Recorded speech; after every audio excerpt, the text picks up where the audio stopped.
బెల్లం కుడుములు. గంట ముందు నానబెట్టుకున్న శనగపప్పును 2 స్పూన్ల వరకు తీసుకోవాలి. ఇప్పుడు ఈ శనగపప్పులో 1 కప్పు నీళ్లు వేసి కొంచెం మెత్తపడే వరకు ఉడికించాలి.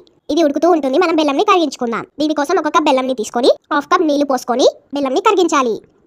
బెల్లం ఇలా కరిగిన తర్వాత స్టవ్ ఆఫ్ చేసి పక్కన పెట్టుకోవాలి. పప్పు ఉడుకుతుంది.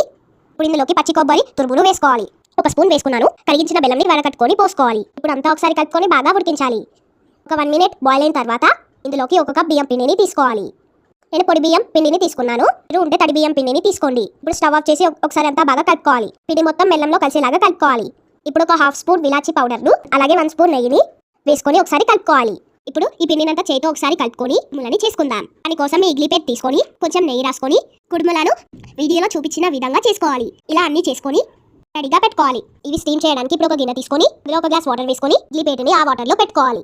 లేదా ఇడ్లీ కుక్కర్లో కూడా పెట్టుకోవచ్చు. 10 నిమిషాలు ఉడికిన తర్వాత కుడుములు చూడండి రెడీ అయిపోయాయి.